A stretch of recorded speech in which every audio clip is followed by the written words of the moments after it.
लगा। पत्थर की असली कीमत न समझने पर तुरंत रातों रात कसाई की दुकान पहुंच गया ताकि उस नीले पत्थर के बदले कुछ ताजा मांस ले सके। दुकानदार उस पत्थर को देखते ही मंत्रमुग्ध हो गया, लेकिन तुरंत ही आदमी से पूछा कि उसे यह कहाँ मिला। जैसे ही उसने सुना कि पत्थर पिछली पहाड़ियों से लाया गया है, उसका चेहरा बदल गया और उसने तुरंत पत्थर वापस लौटा दिया। उसने चेतावनी दी कि पिछली पहाड़ियाँ राजा की जमीन है, अगर पत्थर को वापस न रखा तो पूरे गाँव पर मुसीबत आ जाएगी। यह कहकर उसने आदमी को भगा दिया। बाहर निकलते ही आदमी ने देखा कि सैनिक जगह लोगों से पूछताछ कर रहे हैं। इससे उसे और यकीन हो गया कि यह कोई अनमोल खजाना है। सैनिकों से बचने के लिए वह गांव छोड़कर देहात में अपने चाचा के पास जा पहुंचा। चाचा ने उसे रहने की जगह दी। उसने पत्थर को निकाला और गौर से देखा। पत्थर अंदर से खोखला था, जिससे वो और भी हैरान हो गया। रात को जब वो लौटकर आया तो देखा कि पत्थर अपने आप हिल रहा है। वह ध्यान से देखने लगा। अचानक पत्थर फट पड़ा और उसमें से एक नीला ड्रैगन निकल आया। आदमी ड्रैगन को देखकर बेहद खुश हुआ। छोटा सा ड्रैगन लड़खड़ाते हुए उसकी ओर चला, फिर अचानक पंख फैलाकर उसे डरा दिया। लेकिन थोड़ी ही देर बाद ड्रैगन ने जिज्ञासु नजरों से उसे देखा। आदमी ने साहस करके हाथ पर आया और जैसे ही उसने ड्रैगन को छुआ, वो अचानक बेहोश हो गया। जब होश आया तो देखा कि ड्रैगन उसकी गोद में लेटा है और उसके हाथ पर एक रहस्यमय निशान बन चुका है। चाचा की आवाज सुनते ही ड्रैगन डरकर किनारे भाग गया। आदमी ने दूध का एक थैला निकालकर ड्रैगन को पिलाना चाहा, लेकिन ड्रैगन ने दूध में कोई दिलचस्पी नहीं दिखाई। अगले ही पल वह कूदकर एक चूहे को पकड़ लाया और खाने लगा। तब आदमी को समझ आया कि यह एक मांसाहारी ड्रैगन है। आदमी ने ड्रैगन को पाला पोसा और उड़ना सिखाने लगा। थोड़े ही दिनों में वह उड़ने भी लगा, लेकिन अचानक आदमी के हाथ का निशान चमक उठा और आकाश में उड़ता हुआ ड्रैगन बिजली की गड़गड़ाहट के बीच विशालकाय रूप में बदल गया। वह सैकड़ों मीटर लंबा होकर नीचे उतरा और आदमी के सामने खड़ा हो गया। अब वह ड्रैगन उसकी बात समझ सकता था और मानसिक रूप से संवाद कर सकता था। ड्रैगन ने बताया कि उसका नाम साफीरा है और अब आदमी उसका एकमात्र राइडर बन चुका है। लेकिन असल सवाल यह था कि शांति के इस युग में अचानक ड्रैगन क्यों जाग उठा। ड्रैगन ने बताया कि हजारों साल पहले एक शक्ति संघर्ष हुआ था। तब हर इंसान का अपना अपना ड्रैगन होता था। ड्रैगन वास्तव में इंसानों से जुड़े प्राणी थे, लेकिन सत्ता के लिए लोग आपस में लड़ने लगे। इस युद्ध में एक गंजा योद्धा सबसे ताकतवर बनकर विजेता बना और उसने पूरे महाद्वीप पर अपनी हुकूमत कायम कर दी। गंजा योद्धा आखिरकार राजा बन बैठा। जो लोग उसकी आज्ञा नहीं मानते थे, उन्हें वह गहरी पहाड़ियों की जेलों तक खदेड़ कर ले गया। उसने अपने चेलों, आग के जादूगर और धनुर्धरों को उनके रास्ते में घात लगाकर बिठा दिया। घोड़ों की टापे पास आती गईं। आग के जादूगर ने इशारा किया और 2 सैनिक वही ढेर हो गए। यहाँ तक कि जो अकेली बची महिला थी, उसे भी जादूगर ने आग की लपटों से चारों ओर से घेर लिया। लेकिन उसने उसे सीधे नहीं मारा, क्योंकि आखिरी ड्रैगन का अंडा उसी महिला के पास था। जादूगर ने मंत्र पढ़ा और वह अंडा अचानक शिकार पर निकले लड़के के सामने जा पहुंचा। यही अंडा उस आदमी की किस्मत बदल देने वाला था। एक दिन वह आदमी गली के मोड़ पर पहुंचा। वहां उसने देखा कि मांस की दुकान का मालिक कुछ छायामानवों द्वारा यातना झेल रहा था। उसकी आंखों के सामने मालिक ने अपना पता बताने के बाद ही उनकी बेरहमी से जान गंवाई। खुशकिस्मती से आदमी पहले ही मेज के नीचे छिप गया था, वरना वह भी मारा जाता। जैसे ही छाया मानव चले गए, वह तेजी से घर की ओर भागा ताकि अपने चाचा को भागने की चेतावनी दे सके। लेकिन तभी ड्रैगन आ पहुंचा और उसे पकड़कर आकाश में उड़ा ले गया। ड्रैगन ने कहा, छाया मानवों की रफ्तार तुम्हारी सोच से कहीं ज्यादा है, अब लौटना बेकार है। लेकिन आदमी अपने घर जाने पर अड़ा रहा। आखिरकार ड्रैगन ने उसे घास के ढेर पर गिरा दिया। वह दौड़ता हुआ घर पहुंचा, लेकिन नजारा देखकर दंग रह गया। उसका चाचा जमीन पर ठंडे शव की तरह पड़ा था। आदमी पागलों की तरह चीखता रोता बाहर भागा। तभी ड्रैगन का एक विशाल पंजा एक पत्थर को खाई में धकेल देता है। आदमी सहमकर जड़ हो गया। शुक्र था कि वह खुद नहीं गिरा। रॉबर्ट ने छाया मानवों को पकड़ने की ठानी। वो ड्रैगन पर सवार हुआ और ड्रैगन को कसकर पकड़ लिया। दोनों पहाड़ों और नदियों के ऊपर उड़ने लगे। थोड़ी देर बाद ड्रैगन आसमान की ऊंचाइयों में पहुंचा। आदमी ने मंत्र पढ़ा और ड्रैगन की दृष्टि में साझेदार बन गया। अब उसकी आंखों के सामने की दुनिया रंग बदल चुकी थी और नजारे और भी विशाल दिखने लगे। खुश होकर उसने बाहें फैलाई, लेकिन तभी उसने ड्रैगन की नजरों से देखा कि नीचे 2 छाया मानव उसके साथियों के पास पहुंच रहे हैं। वह और ड्रैगन तुरंत नीचे की ओर झपटे, लेकिन जल्दबाजी में आदमी ने भूल कर दी। उसने ड्रैगन की सीमाओं का ध्यान नहीं रखा और खुद भी छाया मानवों के हमले का शिकार हो गया। आदमी जमीन पर गिर पड़ा। छाया मानव उसे पकड़ने ही वाले थे कि उसने सीखी हुई जादू विद्या का इस्तेमाल किया और उन्हें पेड़ पर लटका दिया। मगर ड्रैगन का संतुलन बिगड़ गया और वह जोर से टकरा गया। उसका विशाल शरीर बुरी तरह घायल हो गया। आदमी तुरंत उसकी ओर भागा, लेकिन तभी एक और छाया मानव निकल आया। वह पूरी तरह असहाय था। तभी एक इंसान ने समय पर पहुंचकर उसे बचा लिया। दोनों के बीच घमासान युद्ध छिड़ गया। एक बार जानलेवा था, लेकिन आखिरकार नीली पोशाक वाला योद्धा बाजी मार गया। उसने सही मौके पर तलवार दुश्मन के दिल में उतार दी। छाया मानव की लाश राख में बदल गई और लड़ाई खत्म हो गई। रॉबर्ट आदमी दंग रह गया, मगर वे बातें करने के बजाय घायल ड्रैगन की देखभाल करने लगे। नीले वस्त्र वाला आदमी जिसका नाम सोला था, वो बोला, अपने ड्रैगन की कदर करो, अगली बार इतनी लापरवाही मत करना। रॉबर्ट अपराधबोध से अपने ड्रैगन को देखने लगा। फिर सोला नदी किनारे हाथ धोने गया। पीछे पीछे रॉबर्ट भी चला आया। उसने उसकी बाह को चाकू से काटकर देखा। हथेली पर ड्रैगन राइडर का चिन्ह उभर आया। यह देखकर वह बेहद खुश हुआ कि सामने वाला उसका पूर्वज सा है। लेकिन ड्रैगन चिंतित हो उठा। 16 वाला अपने अतीत के बारे में ज्यादा बताना नहीं चाहता था, पर आदमी लगातार पूछता रहा। आखिरकार उसने तलवार निकाली और अपना अतीत बताना शुरू किया। वह एक ड्रैगन राइडर था, लेकिन उसका विशालकाय ड्रैगन एक अन्य ड्रैगन राइडर ने मार डाला। बदले की आग में उसने उस राइडर की तलवार छीन ली और फिर उसे मार गिराया।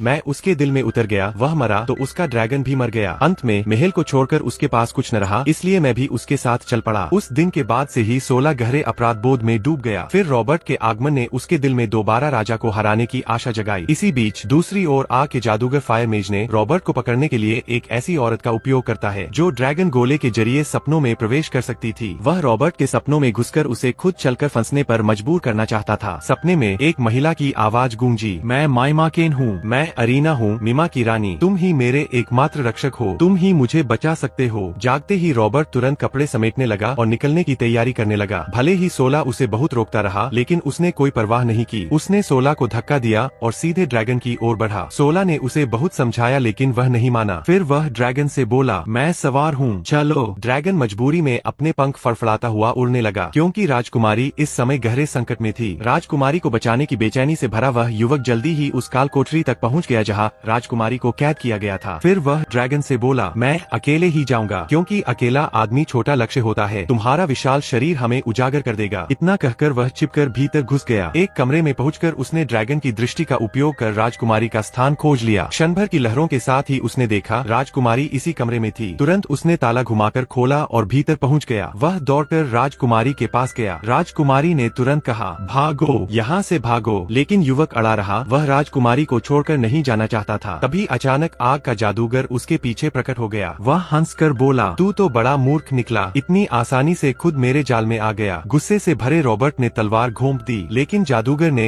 एक झपकी में बचाव कर लिया। उसने दोनों हाथ उठाकर मंत्र जाप शुरू किया। जैसे ही उसके हाथ सिर से ऊपर गए, पास रखे लोहे के औजार कांपने लगे और अगले ही रॉबर्ट पर बरस पड़े। सौभाग्य से वो बच निकला। जादूगर फिर से मंत्र पढ़ना चाहता था, पर तभी युवक ने अचानक एक वार में उसका जादू तोड़ दिया। यह देखकर वह खुद चौंक गया। असल में वह गुपचुप तरीके से तलवार नियंत्र को चला रहा था। युवक को समझते समझते देर हो चुकी थी। तलवार हवा में तैर रही थी और अगली ही पल तेजी से युवक की ओर बढ़ी। सौभाग्य से 16 ने उसे बचा लिया, लेकिन वह बुरी तरह घायल हो गया। जैसा कि अक्सर होता है, खलनायक हमेशा अपने अहंकार में मरता है। जैसे ही जादूगर अंतिम हमला करने को तैयार हुआ, रॉबर्ट ने उसे सिर में तीर मार गिराया और फिर वह धीरे धीरे विलीन हो गया। उसके गायब होते ही राजकुमारी होश में आ गई, लेकिन रॉबर्ट ने समय बर्बाद नहीं किया। वह तुरंत 16 को उठाकर बाहर भागा। रास्ते में वह किसी देवदूत की तरह लड़ता रहा, लेकिन जैसे जैसे सैनिकों की संख्या बढ़ी, वे घिर गए। सौभाग्य से उसी समय ड्रैगन आ गया। सैनिक बड़े बड़े पत्थरों से कुचले गए। बाकी सैनिकों को ड्रैगन ने अपनी पूंछ से उड़ा दिया, फिर कईयों को सीधे निगल लिया। अंततः उनकी जबरदस्त टीम वर्क के बल पर वे सब ड्रैगन की पीठ पर चढ़ गए और उड़ चले। कई घंटों की उड़ान बाद वे आखिरकार सुरक्षित इलाके में पहुँच गए, लेकिन 16 ज्यादा खून बहने के कारण बेहद कमजोर हो गया। उसे जब एहसास हुआ कि अब उसके जीवन के दिन गिने चुने रह गए हैं, तो उसने अपनी तलवार निकालकर रॉबर्ट को सौंप दिए। उसने गंभीरता से उसे सिखाया कि एक सच्चा ड्रैगन राइडर कैसे बनता है, और यह भी चेतावनी दी कि उसे अवश्य ही निर्दयी राजा की सत्ता को पलटना होगा। रॉबर्ट सोचता रहा कि उसी की वजह से उसका गुरु मरा है, और अपराध बोध में उसकी आंखों से आंसू बह निकले। उसने हाथ बढ़ाकर कोई जादुई मंत्र से उसका इलाज करने की कोशिश की, लेकिन चोट इतनी गहरी थी कि अपनी पूरी शक्ति झोंक देने के बाद भी वह उसे जरा सा भी ठीक नहीं कर सका। गुरु को सम्मानजनक विदाई देने के लिए उसने उसकी कब्र पर पत्थर का स्मारक बनाया। वहीं विशालकाय ड्रैगन ने एक सांस में अमृत जैसी ठंडी हवा फूंकी और उसे बर्फ में बदल दिया, ताकि वह हमेशा अमर बना रहे। फिर ड्रैगन ने अपना सिर झुकाकर उसे श्रद्धांजलि दी। यह सब पूरा करने के बाद वे लोग राजा से बदला लेने की यात्रा पर निकल पड़े। रॉबर्ट एकमात्र ऐसा ड्रैगन राइडर था जो ड्रैगन का सामना कर सकता था। ड्रैगन से जरासी मजाक में दो बातें अधिक बोलने पर ही उसे आग का गोला झेलना पड़ा, लेकिन वह नाराज होने के बजाय हंस पड़ा, क्योंकि यह इस बात का संकेत था कि आने वाली महायुद्ध में ड्रैगन ने उसे अपना साथी मान लिया है। अब वह सचमुच ड्रैगन पर सवार होकर लड़ाई में हिस्सा ले सकता था। उसके युद्ध में उतरते ही पहले जहाँ केवल तलवार भाले की लड़ाई हो रही थी, वहीं अचानक ड्रैगन की ज्वालाओं ने दुश्मनों की पूरी फौज को भागने पर मजबूर कर दिया। लेकिन अभी खुशी मनाने का समय ही था कि दूर से दुश्मनों की एक और विशाल सेना धुंध को चीरते हुए नजर आने लगी। वे लोहे के कवच से ढके भारी हथियारों से लैस थे और आते ही विद्रोहियों को घेरकर तीरों से भेदने लगे। इतना ही नहीं, पहले से मरा हुआ आग का जादूगर भी पुनर्जीवित होकर लौट आया और सेना की कमान संभाल ली। फिर भी अपने पक्ष में ड्रैगन होने के कारण लड़ाई का पल्ला फिर से बराबर होने लगा। ड्रैगन की कुछ और आग की बौछारों ने माहौल बदल दिया, पर आग का जादूगर भी पीछे हटने वाला नहीं था। उसने दांत पीसकर दोनों हाथ उठाए आए और अग्नि मंत्र रचने लगा। क्षण भर में आग आसमान में जाकर एक काले ड्रैगन का रूप ले आई और युद्ध भूमि पर टूट पड़ी। सैनिकों ने तीर चलाए लेकिन वह जादूगर सब रोकता गया। फिर उसकी अग्निगर्जना ने सैकड़ों योद्धाओं को वहीं खत्म कर दिया। उसका घमंड बढ़ता ही गया और वह लगातार रॉबर्ट को ललकारने लगा। रॉबर्ट ने तुरंत अपने ड्रैगन पर सवार होकर उस पर हमला किया और आग का गोला दागा, लेकिन यह आग जादूगर जो स्वयं आग का स्वामी था उस पर कोई असर नहीं हुआ। रॉबर्ट उलझन में था, तभी जादूगर ने लगातार आग के मुखों से प्रहार किया और मौका पाते ही ड्रैगन की गर्दन को काला ड्रैगन काटने के लिए झपट पड़ा। ड्रैगन दर्द से चीखता और छटपटाता रहा लेकिन मुक्त नहीं हो सका। आखिरी क्षण में रॉबर्ट ने अपनी जादुई तलवार से वार किया और किसी तरह ड्रैगन को बचा लिया। इसके बाद ड्रैगन रॉबर्ट को लेकर आसमान में दूर निकल गया ताकि सही मौका ढूंढ कर पलटवार कर सके। दूरी बनाने के बाद रॉबर्ट ने ड्रैगन की दृष्टि से युद्ध भूमि को ध्यान से देखा और आग जादूगर की चालें परखता रहा। अंततः जब वह अग्नि मंत्र से थोड़ी देर के लिए खाली हुआ तभी ड्रैगन की पूंछ के वार के साथ रॉबर्ट ने तलवार सीधी उसके शरीर में भोंक दी। क्षण भर में काला ड्रैगन भी टूटकर गायब हो गया। रॉबर्ट ने दूसरा वार किया और आग का जादूगर राख बनकर हवा में बिखर गया। रॉबर्ट नीचे गिरने ही वाला था लेकिन ड्रैगन ने समय रहते उसे पकड़ लिया। हालांकि ड्रैगन भी गंभीर रूप से घायल हो गया और जमीन पर गिर पड़ा। रॉबर्ट चोटिल नहीं हुआ लेकिन ड्रैगन के शरीर से खून बहते देख वह दुख से भर उठा। उसने अपनी आखिरी शक्ति से ड्रैगन का इलाज किया और फिर थककर बेहोश हो गया। इसी बीच युद्ध का बाकी हिस्सा भी खत्म हुआ और रॉबर्ट का पक्ष विजयी हुआ। रॉबर्ट को वापस ले जाकर उपचार दिया गया और ड्रैगन भी कुछ समय बाद स्वस्थ हो गया। आखिरकार राजा पर विजय पाकर रॉबर्ट दुनिया का एकमात्र जीवित ड्रैगन राइडर बन गया। वीडियो को लाइक और सब्सक्राइब करके जाना।